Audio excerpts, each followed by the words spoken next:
kuatkan hati, negeri ini memanggilmu kawan. Belajar bergerak berbagi untuk negeri, guru penggerak majukan pendidikan. Guru penggerak menghamba pada murid, kreatif rancang pembelajaran. Hargai potensi, tingkatkan prestasi, lahirkan profil pelajar Pancasila. Belajar bergerak berbagi untuk negeri, kita menjalin kolaborasi. Belajar bergerak berbagi untuk negeri, demi bakti pada Ibu Pertiwi.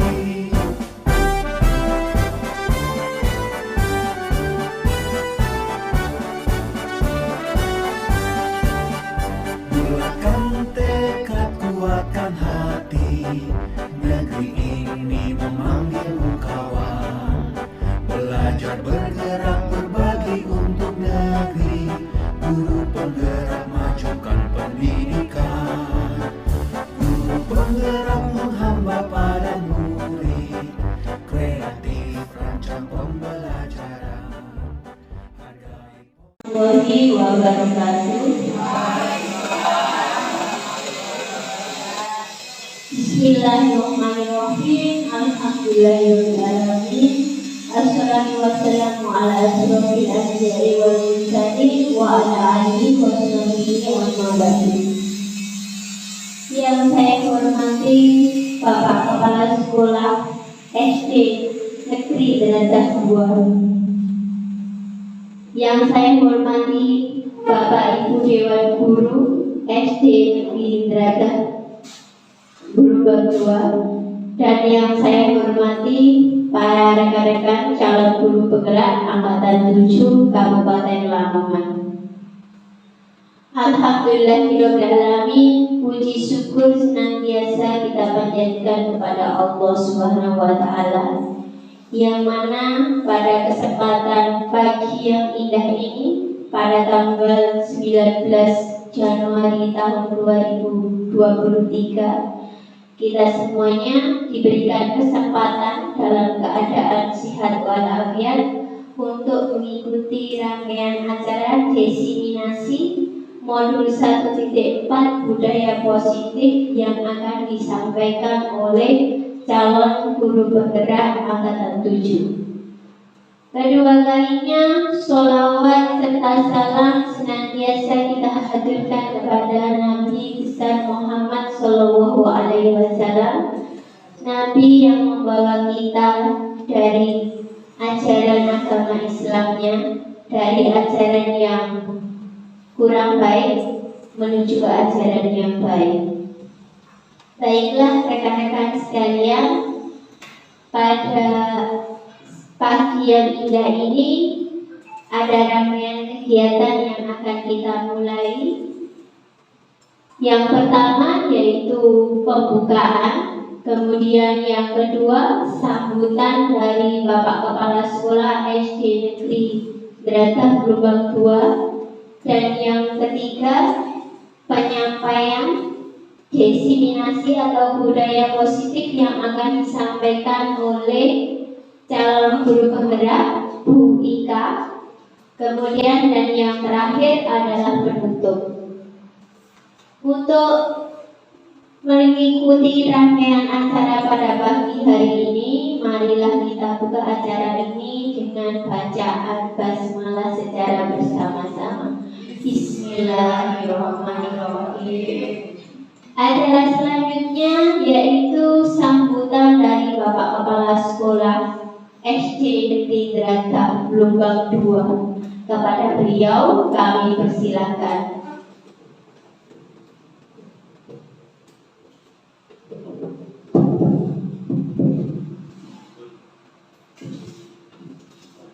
Assalamualaikum warahmatullahi wabarakatuh. Waalaikumsalam.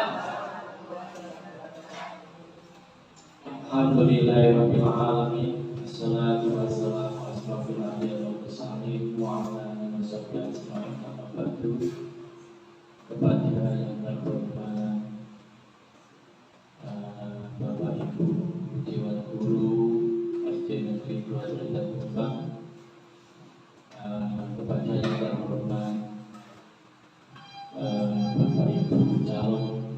Pemuda Angkatan 7 Kabupaten Lamongan.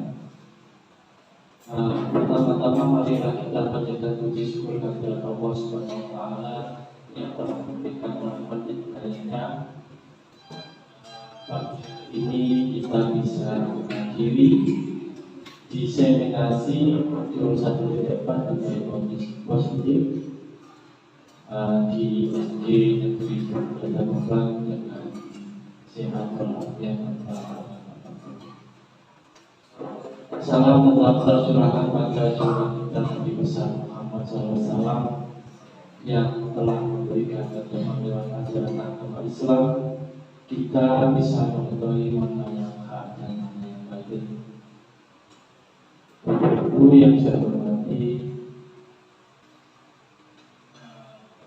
pertama kami ucapkan terima kasih sebesar-besarnya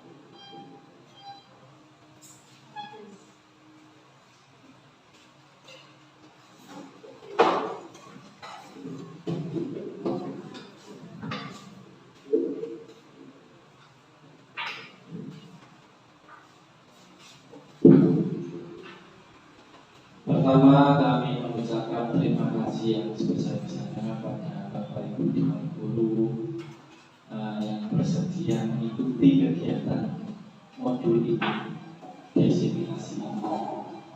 Ya, nantinya modul ini akan bermanfaat pada lembaga Bapak Ibu karena materi ini sangat menarik dan sangat mudah kita pahami bersama-sama.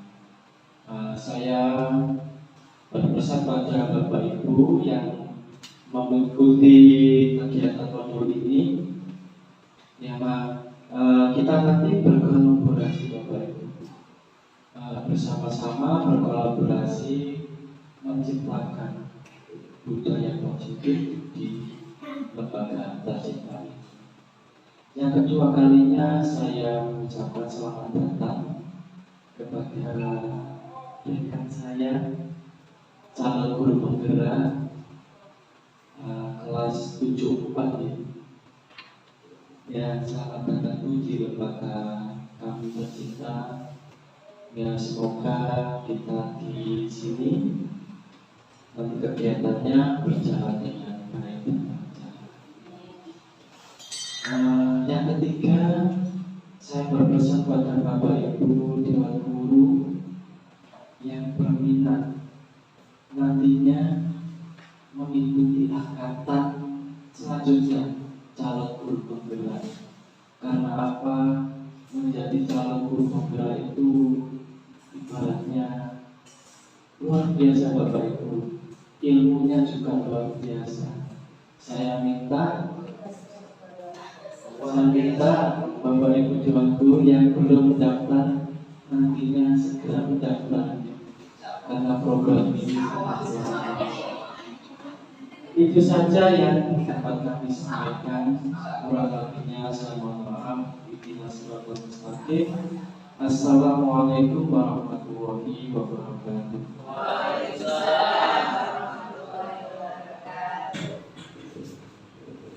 Terima kasih kami sampaikan kepada Bapak Kepala Sekolah SDN 2 Tredang Lubang. Acara selanjutnya yaitu penyampaian materi tentang budaya positif yang akan dibawakan oleh calon guru penggerak kita yaitu Bu Ika Juni. Kepada beliau kami persilahkan.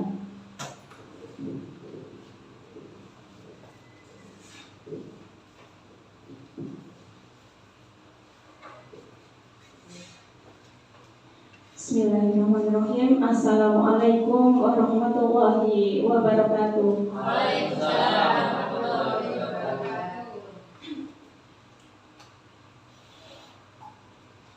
Yang saya hormati Bapak Kepala Sekolah SD Negeri 2 Tredang Lubang beserta Bapak Ibu Dewan Guru sekalian yang berbahagia. Pertama-tama marilah kita panjatkan rasa syukur kita kehadirat Allah Subhanahu wa taala yang mana pada kesempatan kali ini kita masih dapat berkumpul di sini bertatap muka dalam keadaan sehat walafiat.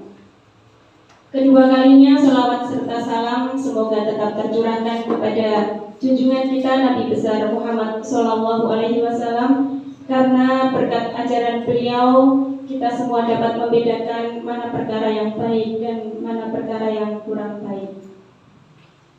Baik Bapak Ibu Dewan Guru SD Negeri 2 Deratah Blumbang, perkenankan saya di sini untuk menyampaikan diseminasi modul 1.4 mengenai budaya positif pendidikan guru penggerak angkatan 7 Kecamatan Kedungpring, Kabupaten Lamongan pada tahun 2023. Di mana Bapak Ibu, diseminasi di modul 1.4 ini merupakan tugas akhir modul 1 saya mengikuti pendidikan calon guru penggerak.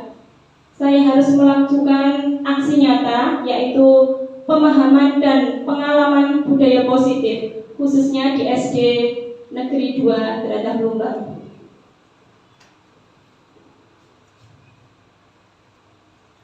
Baik, yang pertama saya ucapkan selamat datang kepada Bapak Guru, Bapak dan Ibu Guru hebat. Mari kita belajar bersama, berkolaborasi bersama, saling mendukung demi mewujudkan disiplin positif di sekolah kita yang tercinta ini. Bapak Ibu sekalian yang saya hormati, dalam modul 1.4 ini, yaitu materi budaya positif, ada beberapa hal yang akan kita ulas bersama di sini, akan kita pelajari bersama di sini, saling berbagi informasi ya. Apa yang sudah saya dapatkan pada pendidikan calon guru penggerak di modul 1. Dalam budaya positif ini ada beberapa hal yang akan saya sampaikan. Yang pertama mengenai perubahan paradigma belajar. Kemudian ada disiplin positif dan nilai kebajikan universal. Selanjutnya ada kebutuhan dasar manusia. Selanjutnya motivasi perilaku manusia, kemudian posisi kontrol restitusi, selanjutnya keyakinan kelas, dan yang terakhir ada segitiga restitusi. Baik, yang pertama tadi yakni pembelajaran dengan paradigma baru, di mana pembelajaran dengan paradigma baru dirancang berdasarkan prinsip pembelajaran yang terdiferensiasi, sehingga setiap siswa belajar sesuai dengan kebutuhan dari tahap perkembangannya untuk mewujudkan profil pelajar Pancasila, di mana yang sudah mengimplementasikan kurikulum Merdeka, ya Bu Heni sama Pak Arif ini ya, di kelas 1 dan 4, di mana pembelajarannya itu harus terdiferensiasi. Nggih Bu Heni nggih. Jadi harus menyeluruh, kita mengetahui setiap bakat anak, karakteristik anak.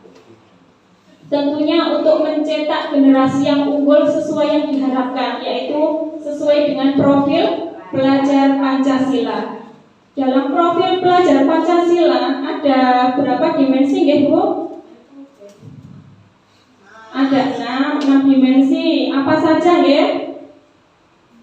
Beriman dan bertakwa kepada Tuhan Yang Maha Esa. Ya. Ada lagunya ya Bu ini? Oh nggih. Mari kita nyanyikan bersama-sama nggih. Profil pelajar Pancasila. Pelajar Pancasila beriman dan bertakwa pada Tuhan Yang Esa, yang berakhlak mulia, yang berpemikiran global, gotong royong mandiri, kreatif dan bernalar kritis. Baik, terima kasih Bapak Ibu Guru hebat, beneran hebat. Selanjutnya kita masuk ke materi disiplin positif. Kalau kita mendengar kata disiplin, yang ada di benak kita apa nih Bu, Bapak? Mengikuti aturan. Mengikuti aturan, peraturan. Apa? Nah, itu disiplin. Disiplin positif dalam budaya kita. Makna kata disiplin telah berubah menjadi sesuatu yang dilakukan seseorang pada orang lain untuk mendapatkan kepatuhan. Kecenderungan umum adalah menghubungkan kata disiplin dengan ketidaknyamanan, bukan dengan apa yang kita hargai atau pencapaian suatu tujuan yang mulia. Nah, kaitannya sebagai seorang pendidik, tujuan kita adalah menciptakan anak-anak yang memiliki disiplin diri, sehingga mereka bisa berperilaku dengan mengacu pada nilai-nilai kebajikan universal, serta memiliki motivasi intrinsik, bukan ekstrinsik. Jadi motivasinya timbul dari dalam diri peserta didik itu, bukan motivasi dari luar. Kalau boleh tahu, nilai-nilai kebajikan universal itu apa saja ya? Nilai-nilai kebajikan universal, nilai positif yang ditimbulkan dari dalam diri manusia. Kira-kira contohnya seperti apa?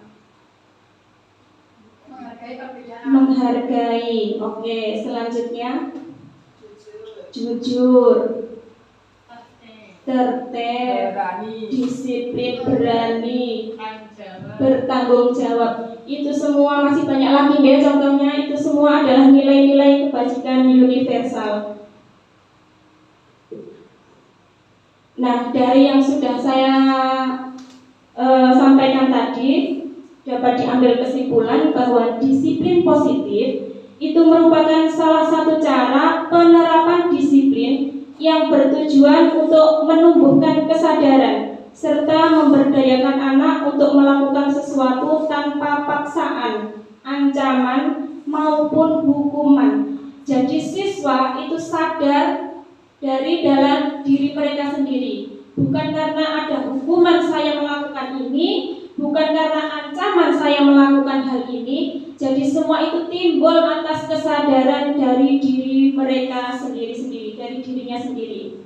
Contohnya seperti ini. Kalau misalkan waktu upacara ya, oh saya mau bawa topi biar nanti tidak dihukum. Nah, itu berarti muncul kesadaran atas dasar motivasi ekstrinsiknya, bukan timbul dari dirinya sendiri. Tapi kalau sudah terbentuk suatu disiplin yang positif dari faktor intrinsik dari diri dalam peserta didik itu, maka dia akan melakukan itu tanpa takut. Ya.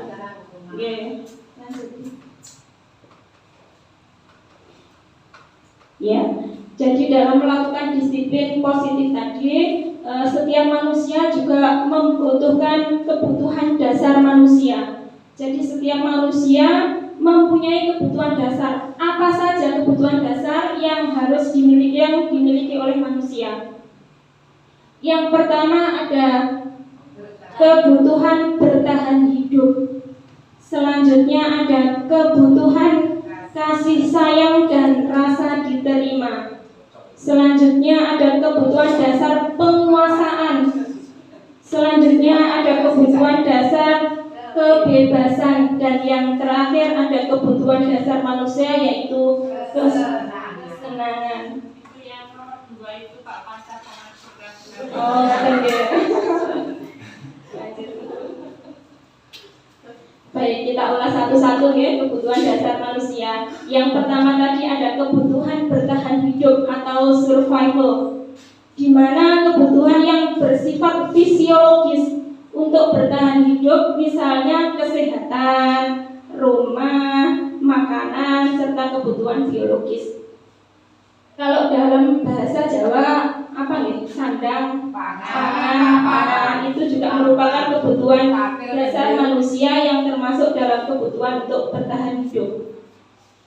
Selanjutnya ada kebutuhan kasih sayang dan rasa diterima, di mana dalam kebutuhan ini merupakan kebutuhan psikologis yang meliputi kebutuhan akan hubungan dan koneksi sosial, kebutuhan untuk memberi dan menerima kasih sayang, serta kebutuhan untuk merasa menjadi bagian dari suatu kelompok. Kadang kalau siswa kita belum kebutuhan kasih sayangnya belum terpenuhi, kadang ada yang caper gitu sama bapak ibu gurunya, minta diperhatikan. Itu berarti dia belum memenuhi kebutuhan kasih sayang. Selanjutnya ada kebutuhan dasar yaitu penguasaan. Kebutuhan ini berhubungan dengan kekuatan untuk mencapai sesuatu, menjadi kompeten, menjadi terampil, diakui atas prestasi dan keterampilan kita, didengarkan dan memiliki rasa harga diri. Jadi kalau siswa kita misalkan sudah melakukan sesuatu hal yang baik, gak direken baik bapak ibu guru nih, jelaskan dia kebutuhan penguasaannya merasa tidak terpenuhi. Jadi keterampilan dia tidak didengarkan, harga diri dia merasa tidak terpenuhi. Jadi itu merupakan kebutuhan penguasaan. Selanjutnya ada kebutuhan dasar manusia yaitu kebebasan, bebas. Kebutuhan akan kemandirian, memiliki pilihan dan mampu mengendalikan arah hidup seseorang. Anak-anak dengan kebutuhan kebebasan yang tinggi menginginkan pilihan. Mereka perlu banyak bergerak, suka mencoba-coba, tidak perlu terpengaruh orang lain, dan senang mencoba hal baru dan menarik. Kalau anak didik kita misalkan tidak suka dengan pelajaran matematika misalkan, maka dia akan merenung karena tidak sesuai dengan pilihannya, tidak bebas memilih seperti itu. Jadi kalau kita sebagai guru bu, misalkan dalam mengasah keterampilan atau bakat, kita harus menyesuaikan dengan bakat anak itu masing-masing. Jadi di situ dia merasa bebas memilih apa yang dia kehendaki. Kemudian kebutuhan kesenangan atau fun, kebutuhan untuk mencari kesenangan, bermain dan tertawa. Anak-anak bisa berkonsentrasi tinggi saat mengerjakan hal yang disenangi. Jadi Bapak Ibu kalau mau ngajar di kelas usahakan membuat anak-anak itu senang. Itu juga merupakan kebutuhan dasar manusia. Ajak anak-anak itu bermain, tertawa, agar kebutuhan dasar kesenangannya terpenuhi. Next.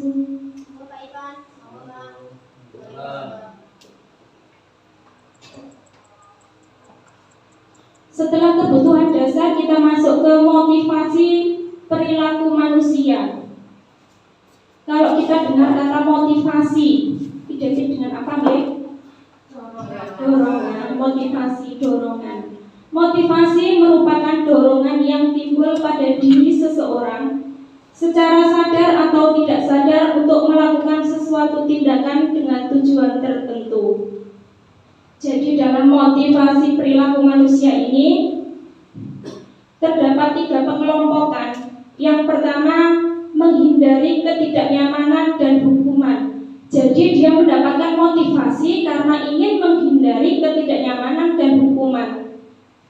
Contohnya ini, peserta didik melakukan disiplin diri karena ia takut dihukum. Yang tadi sudah dijelaskan di awal. Itu merupakan motivasi ekstrinsik, motivasi yang timbul dari luar.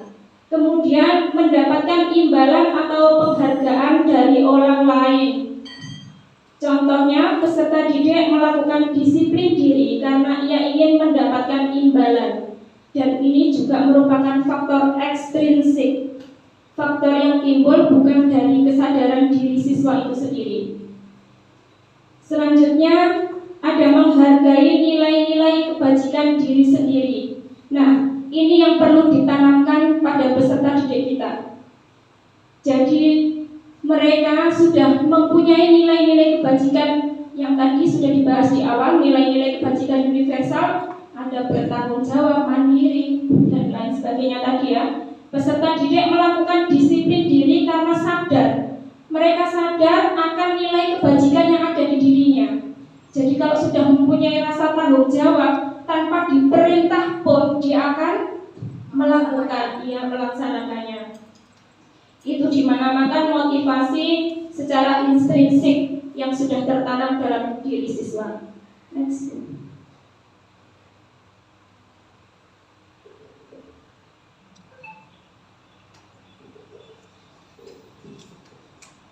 Dari motivasi perilaku manusia tadi, Kemudian ada konsep disiplin. Konsep disiplin yang kurang tepat. Maksudnya kurang tepat di sini bisa dikatakan gagal.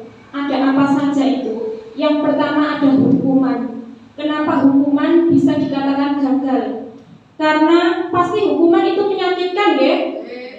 Pasti dihukum itu sakit. Entah itu sakit fisiknya apa? Hatinya yang sakit. Kemudian hukuman itu tidak nyaman, pasti ya. Dihukum itu tidak nyaman.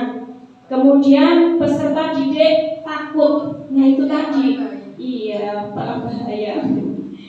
Selanjutnya memaksa. Hukuman itu memaksa.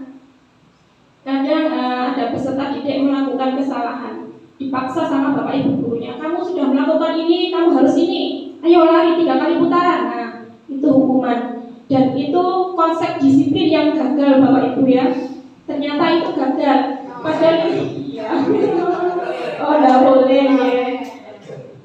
Peserta didik menyembunyikan kesalahan karena takut dihukum. Akhirnya dia tidak jujur.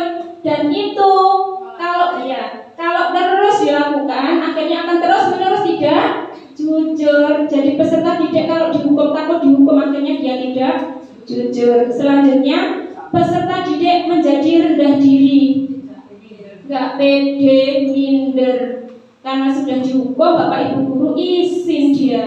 Iya seperti itu. Kemudian ada penghargaan.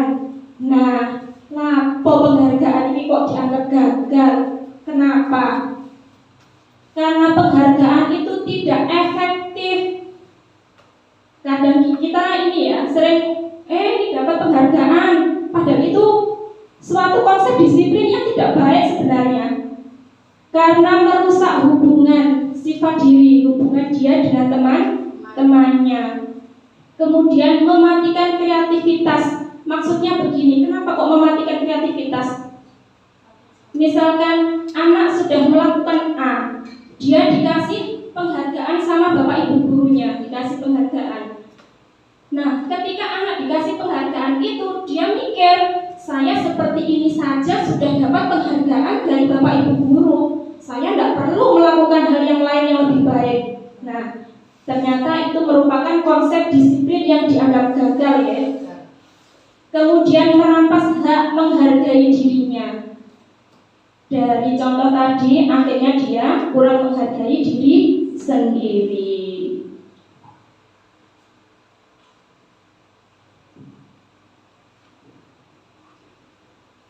Kalau dua poin tadi merupakan konsep disiplin yang gagal, lalu bagaimana dengan konsep yang disiplin yang tepat atau yang dianggap sukses? Yang pertama di sini ada konsekuensi. Kenapa konsekuensi? Karena konsekuensi itu merupakan konsep disiplin yang dapat kita terapkan pada anak. Tapi segala sesuatu pasti ada positif dan negatifnya. Nah, di sini dalam konsekuensi itu penguatannya hanya terpaku pada jangka pendek. Artinya seperti ini contohnya. Ada teman yang menumpahkan air minum temannya. Nah, sebagai bapak ibu guru kan itu sudah ditumpahkan air dibersihkan. Nah, dia melakukan membersihkan tumpahan air minum itu karena disuruh bapak ibu guru. Besok lagi belum tentu dia melakukan hal yang sama. Itu yang dinamakan penguatan jangka pendek. Jadi waktu dia diminta, dia melakukan.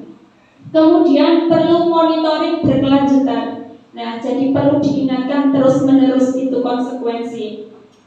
Kemudian adanya stimulus dan respon. Stimulusnya dari bapak ibu guru tadi. Kamu sudah menjatuhkan ini, ayo dibersihkan. Kemudian dia merespon, akhirnya dia membersihkan.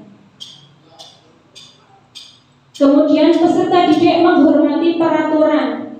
Itu konsekuensi. Terus ada peserta didik kehilangan waktu untuk merenungi kesalahannya. Tadi kan bapak ibu guru sudah menyuruh membersihkan, padahal dia masih merenung. Seharusnya saya itu mau minta maaf dulu, tapi kok Pak Arif sudah minta saya membersihkan mejanya ya. Nah, seperti itu. Jadi ada dalam dirinya itu sebenarnya ingin merenungi kesalahan diperintah oleh bapak ibu gurunya tadi sehingga dia melakukannya. Nah, ini yang paling tepat Bapak Ibu, yaitu restitusi. Di mana dalam restitusi peserta didik bertanggung jawab untuk perilakunya tanpa disuruh, timbul kesadaran sendiri dari dalam dirinya untuk bertanggung jawab sesuai dengan nilai-nilai universal tadi ya. Selanjutnya fokus pada pemecahan masalah jangka panjang. Karena kalau sudah tertanam dalam dirinya nilai kebajikan universal tadi, tanpa disuruh pun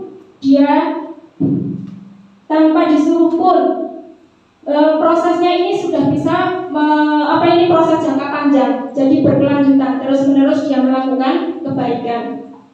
Selanjutnya peserta didik menghormati dirinya dan orang lain. Oh jelas ya, teori kontrol dari dalam dirinya ini tadi, yang mengendalikan dirinya adalah dirinya sendiri. Saya berbuat baik, saya berbuat kurang baik, yang bisa mengontrol siapa? Diri sendiri. Kemudian peserta didik bersemangat memperbaiki kesalahan. Jadi kalau sudah tertanam nilai-nilai kebaikan dalam dirinya, kalau dia melakukan kesalahan, dia langsung memperbaiki kesalahannya.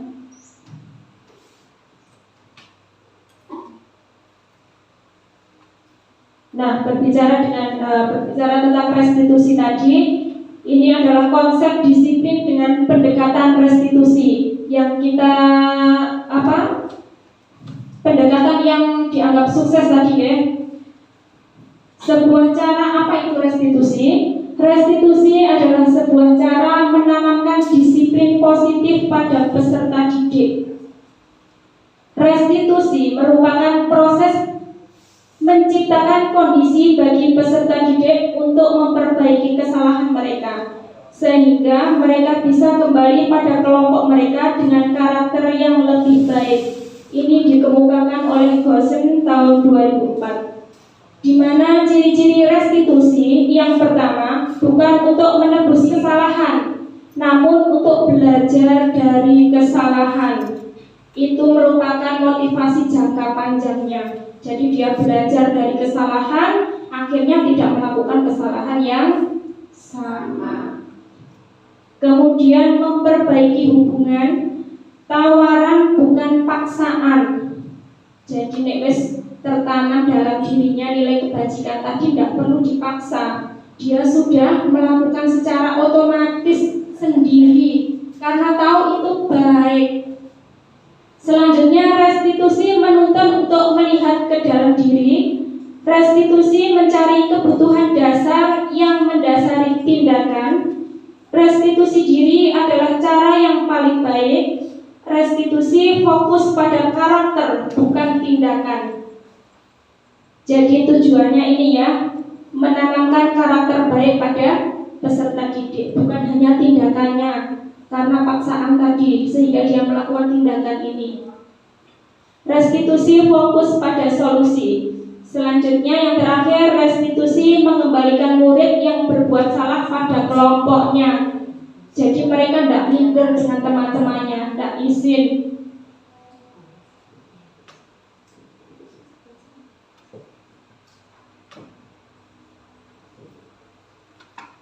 Baik, ini perbedaan antara hukuman, konsekuensi, dan restitusi.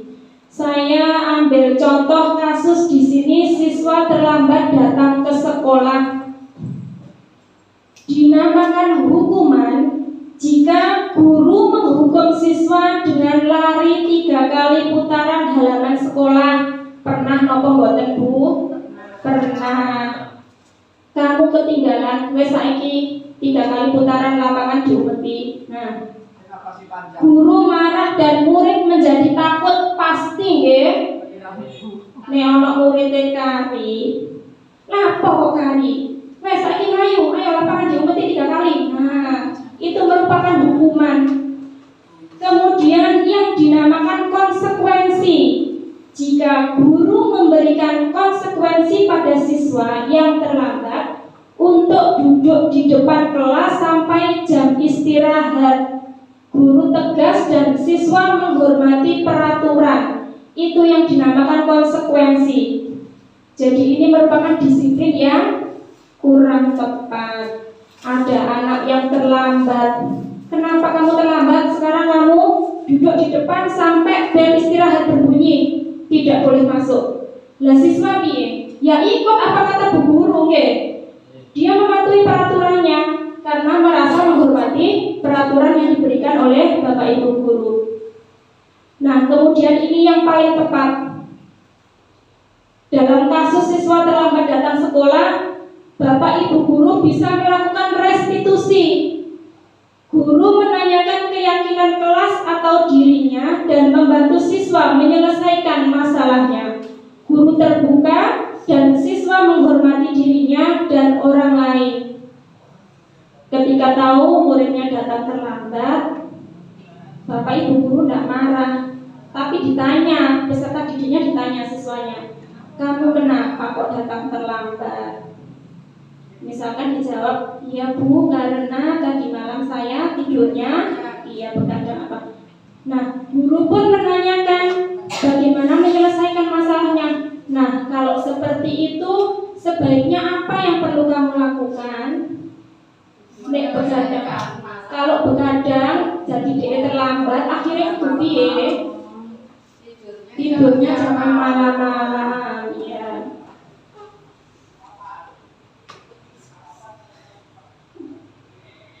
Kemudian ada 5 posisi kontrol restitusi. Di mana dalam 5 posisi kontrol ini, yang pertama posisi kontrol sebagai penghukum, posisi kontrol sebagai pembuat merasa bersalah, sebagai teman, sebagai pemantau, dan sebagai manajer. Kira-kira Bapak Ibu Dewan Guru di sini yang sering dilakukan pada murid-muridnya, posisi kontrol sebagai apa? Pembuat merasa bersalah. Ada lagi sebagai penghukum, itu yang sering kayaknya ya. Nomor 1 penghukum. Jadi tidak mau tahu, pokoknya siswanya dihukum, nek salah, tidak ditanya baik-baik, pokoknya dihukum, nek salah dihukum, seperti itu, Oke, lanjut Bu. Baik, dalam posisi kontrol penghukum, seorang penghukum bisa menggunakan hukuman fisik maupun verbal. Jadi hukumannya bisa kadang, ayo besar 5 kali. Nah, kadang dengan kata-kata kamu, iya diomeng-omeng ya. Orang-orang yang menjalankan posisi penghukum senantiasa mengatakan bahwa sekolah memerlukan sistem atau alat yang dapat lebih menekan murid-murid lebih dalam lagi. Jadi dalam posisi penghukum ini kebanyakan kita kan ini senantiasa mengatakan bahwa sekolah memerlukan sistem. Jadi apa yang sudah peraturan yang sudah ditetapkan dan dibuat di sekolah harus tapi dengan marah-marah tadi ya, dengan menghukum. Kemudian pembuat merasa bersalah. Pada posisi ini biasanya guru atau orang tua akan bersuara lebih lembut. Pembuat rasa bersalah akan menggunakan keheningan yang membuat orang lain merasa tidak nyaman, bersalah atau rendah diri. Kadang kan murid kita misalkan tidak mengerjakan PR-nya ya.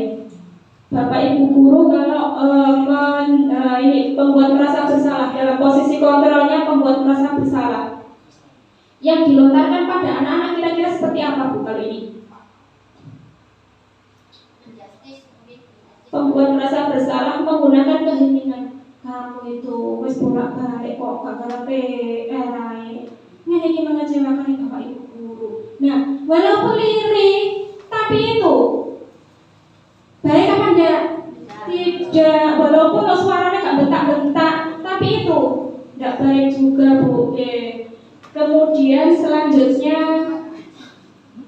posisi kontrol teman.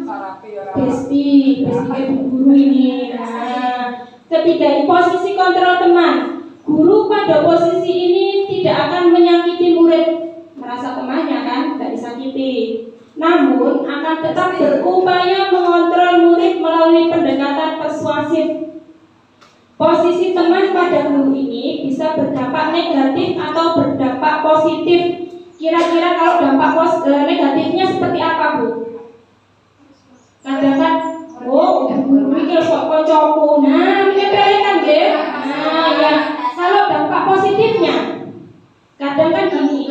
Ya, terbuka, ya percaya diri. Oh, bu guru wis koyo kocokku. Aku lo berani maju ke depan, aku di depan. Nah, seperti itu dampak positifnya. Berdampak positif di sini berupa hubungan baik. Nah, itu tadi koncone dewi yang terjalin antara guru dan murid. Guru di posisi teman menggunakan hubungan baik dan humor untuk mempengaruhi seseorang. Jelas ya? Lanjut Bu. Kemudian di posisi pemantau. Memantau berarti mengawasi. Pada saat kita mengawasi, kita bertanggung jawab atas perilaku orang-orang yang kita awasi. Leres ya?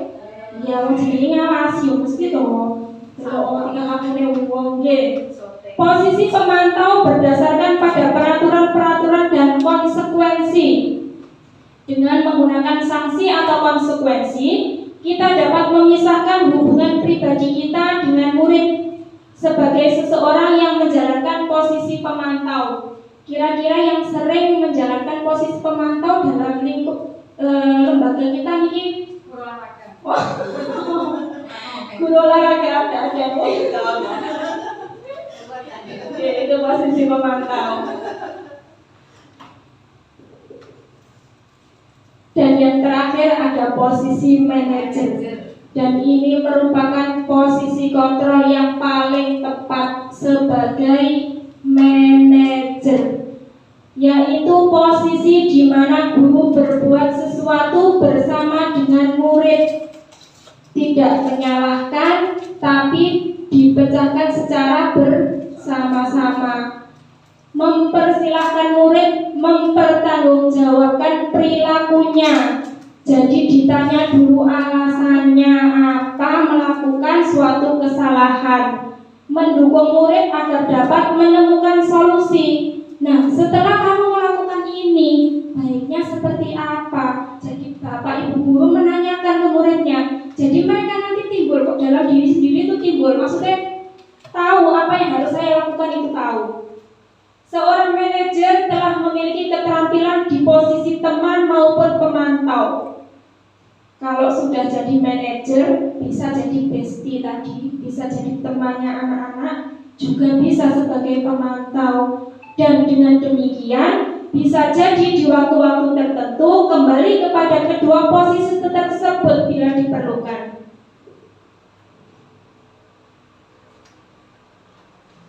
Nah, ini adalah contoh penerapan 5 posisi kontrol yang tadi. Dengan kasus siswa mencontek saat ulangan. Sering ya Bapak Ibu? Sering.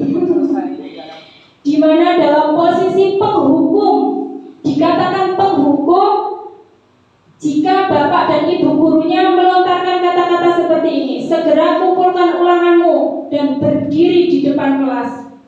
Dihukum karena sudah mencontek. Kemudian pembuat merasa bersalah. Nah, ini tadi dengan nada yang lemah lembut tapi nyelekit. Berapa kali Bu Guru harus memberitahu kamu? Bu Guru sangat kecewa sama kamu. Kelihatannya itu lirik, tapi itu menyakiti perasaan anak. Ternyata seperti itu Bapak Ibu. Saya juga baru mempelajari ini di Kemudian di posisi teman, karena sudah menjadi teman akrab ya, ayolah yang tertib saat ulangan, buat Bu Guru bangga sama kalian. Kali ini tidak apa-apa, kamu salah dimaafkan loh kemana, ngoten nggih? Kemudian Kemudian di posisi pemantau, kamu sudah melanggar, apa peraturan dan konsekuensinya? Ditanya, sampean sudah salah, sudah mencontek, konsekuensinya seperti apa? Nah, itu di posisi pemantau. Kemudian manajer, ini posisi yang paling bagus, paling unggul ya ini, di posisi manajer. Jadi menggunakan apa tadi Bapak Ibu? Segitiga restitusi tadi. Jadi ditanya, ketika anak itu mencontek, tidak harus kita menyalahkan, ditanya dulu, apakah kamu tahu kesalahan kamu apa? Sudah dijawab. Kira-kira bagaimana kamu akan memperbaiki kesalahan kamu ini? Nah, jadi dia ditanya salahnya apa. Kemudian dia juga yang mencari solusi. Saya harus seperti ini agar tidak seperti itu. Oke, lanjut dulu. Selanjutnya ada keyakinan kelas. Mengapa disebut keyakinan kelas? Kok tidak peraturan kelas? Mengapa kita memiliki peraturan harus menggunakan helm bila mengendarai kendaraan atau roda 2? Kenapa kira-kira? Menjaga keselamatan diri. Mengapa kita memiliki peraturan 3M yang kemarin itu ya, protokol kesehatan itu ya, menggunakan masker, mencuci tangan, dan menjaga jarak 1,5 meter? Kenapa kira-kira? Oh iya. Menjaga kesehatan, menjaga diri. Nah, ini contoh kemarin saya membuat keyakinan kelas, tepatnya di kelas 4. Jadi yang pertama kali saya lakukan di sini adalah berdiskusi tentang keyakinan kelas, peraturan yang kelas, keyakinan kelas. Saya menjelaskan ke anak-anak bahwa dalam kelas kita bisa membuat keyakinan kelas agar semua anggota kelas itu merasa tertib, merasa nyaman. Ini yang gambar pertama. Kemudian merumuskan peraturan menjadi keyakinan. Merumuskan peraturan menjadi keyakinan. Jadi setiap anak ini sudah menuliskan satu keyakinan kelas. Setelah itu menempel keyakinan kelas pada kertas manila.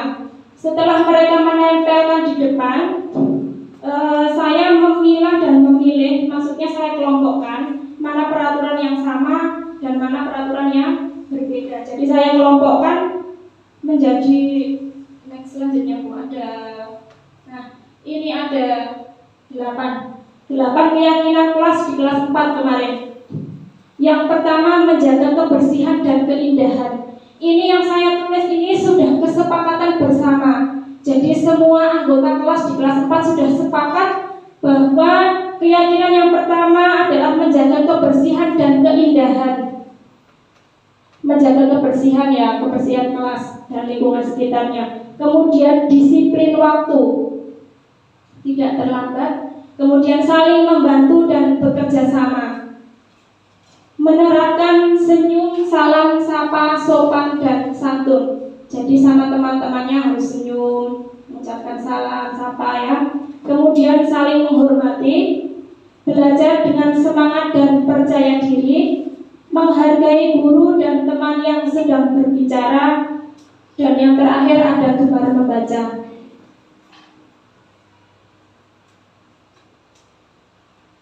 Nah, apa yang perlu diperhatikan dalam membuat keyakinan kelas? Ada poin-poin tertentu yang harus diperhatikan dalam membuat peraturan kelas, keyakinan kelas. Yang pertama berupa pernyataan universal. Tadi ya ada maksudnya ini kalimat-kalimatnya menggunakan kalimat yang positif. Ya, melibatkan semua anggota kelas saat membuat keyakinan kelas. Jadi semua terlibat, semua menuliskan, dan semua sepakat.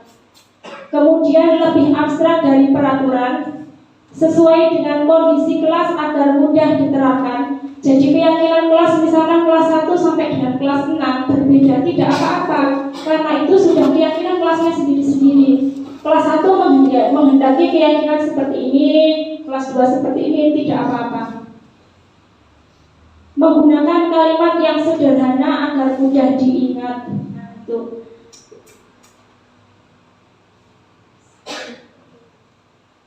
Selanjutnya, materi selanjutnya ini ada segitiga restitusi. Dalam segitiga restitusi itu ada 3 langkah yang bisa dilakukan. Yang pertama, menstabilkan identitas, melakukan hal terbaik yang bisa kita lakukan. Selanjutnya ada validasi tindakan yang salah. Semua perilaku memiliki alasan, baik itu perilakunya baik ataupun buruk, pasti ada alasannya. Menanyakan keyakinan kelas.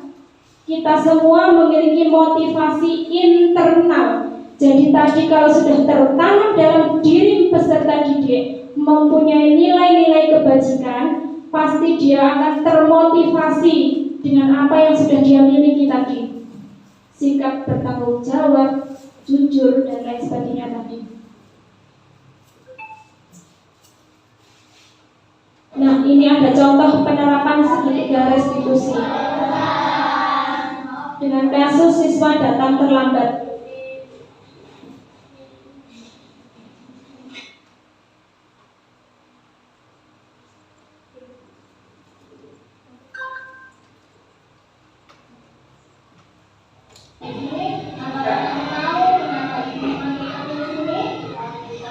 Menstabilkan identitas, validasi tindakan yang salah, serta menanyakan keyakinan.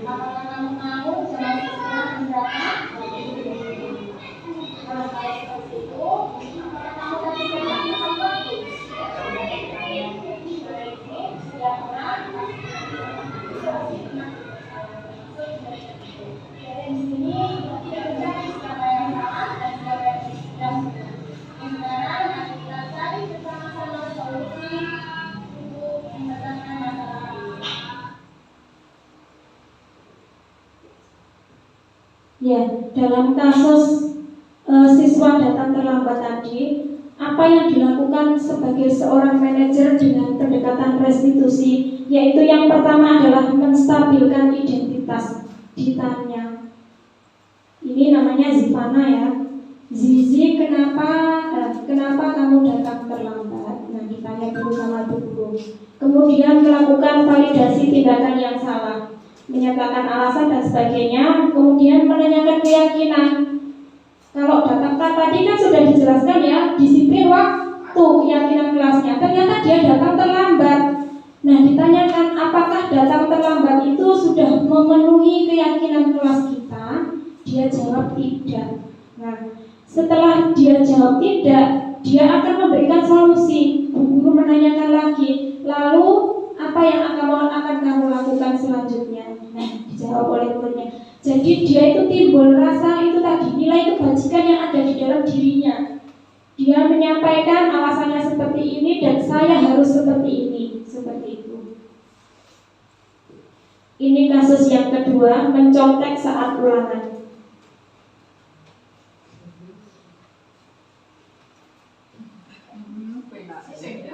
Iya, mencontek.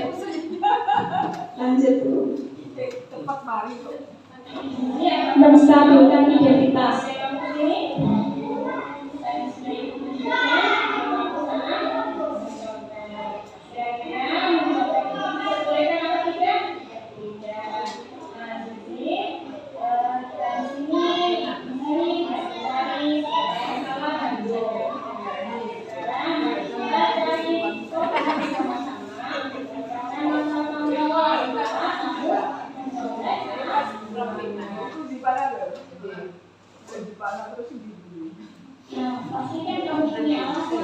Ini kalimat untuk validasi tindakan yang salah.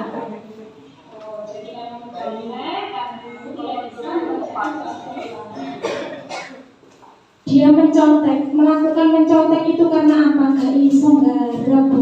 Ditanya iya, gak bisa mengerjakan ternyata. Selanjutnya, Bu. Nah, ini menanyakan keyakinan.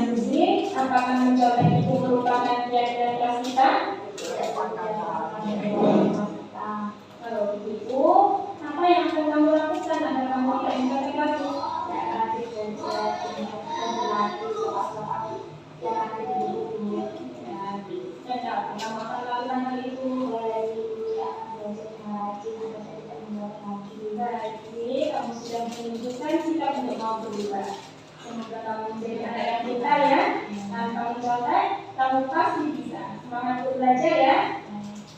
Ya, menanyakan keyakinan, ditanya, setelah kamu melakukan mencontek ini, apa yang akan kamu lakukan? Saya akan lebih giat belajar, saya akan rajin belajar. Nah, timbul nilai kebajikan yang ada di dalam dirinya tadi. Itu yang dinamakan menanyakan keyakinan.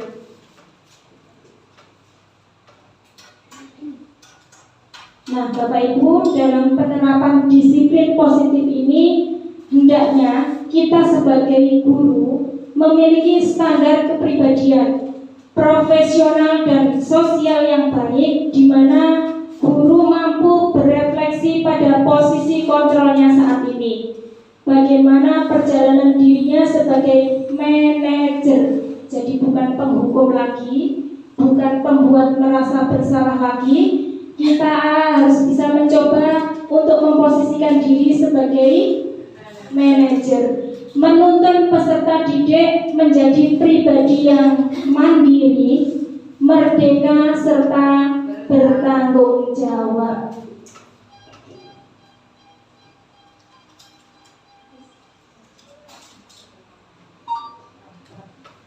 Baik Bapak Ibu Dewan Guru yang saya hormati, semoga sesi belajar kita pada hari ini dapat memberikan manfaat yang dapat merubah paradigma pembelajaran ke arah yang lebih baik untuk mewujudkan profil pelajar Pancasila. Salam merdeka belajar.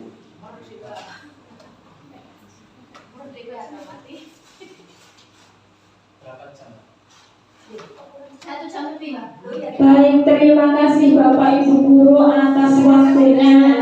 Terima kasih, demikian yang dapat saya sampaikan. Nanti ada sesi pemberian tanggapan atau apa nih? Tanya jawab. Monggo saya kembalikan ke moderator. Baik, monggo yang mau memberikan tanggapan mengenai apa yang sudah saya sampaikan, Bapak Ibu. Oke, Bu Putih.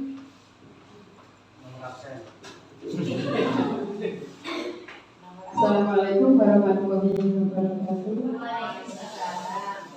Perkenalkan, nama saya Rupiah Tirese, bisa dipanggil Bu Putih. Saya dari SD 2 Beratang Rumah. Saya hanya ingin, bukan pertanyaan itu, ini hanya berupa yang ingin saya tahu. Kalau tadi reward atau sebuah hadiah bisa dinyatakan seperti itu, yang saya ingin tahu, kalau pembelajaran dulu kan setiap anak yang bisa kita beri sebuah penghargaan dengan cara sit kamu kita bagus, itu untuk menimbulkan motivasi anak belajar. Apakah itu diperbolehkan dalam kurikulum merdeka? Baik, terima kasih Bu Putih, luar biasa pertanyaannya, nggih. Tadi kan memberikan penghargaan itu merupakan motivasi yang dianggap kurang tepat, bisa dibilang gagal. Tapi kalau memberikan kamu bagus, jempol, sip, pinter, itu menurut saya merupakan suatu motivasi untuk anak didik kita, itu tadi agar dia memotivasi dirinya. Jadi itu bukan termasuk motivasi yang gagal, bukan termasuk posisi yang gagal. Sepakat apa betul? Ada yang lain, Bapak Ibu yang memberikan tanggapan, monggo.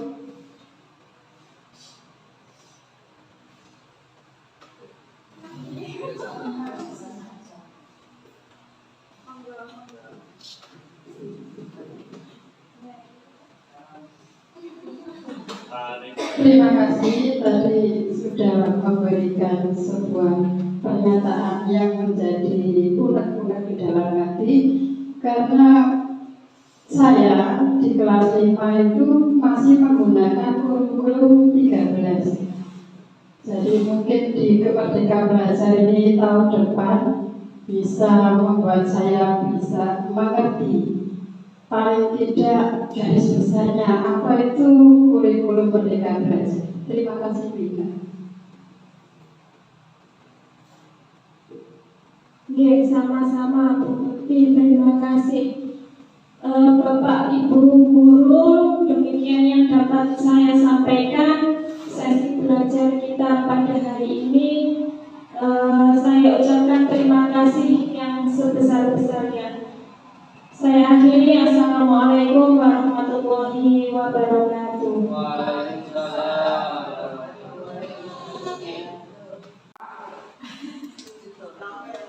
Baiklah Bapak Ibu sekalian, tiba kita pada penghujung acara pada siang hari ini. Yang budaya positif yang telah disampaikan oleh narasumber kita tadi, yaitu Bu Ika sebagai calon guru penggerak angkatan 7, semoga dapat bermanfaat bagi kita semua dan dapat kita terapkan pada lembaga pendidikan yang kita ampu masing-masing. Saya selaku moderator, apabila ada kurang lebihnya mohon maaf yang sebesar-besarnya, karena saya hanyalah manusia biasa Bapak Ibu sekalian. Saya akhiri, wassalamualaikum warahmatullahi wabarakatuh.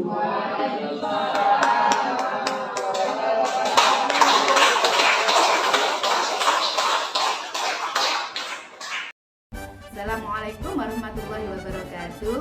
Saya Heni Rahmawati dari SDN 2 Daratan Lumbang, Kedombreng, Kabupaten Lamongan.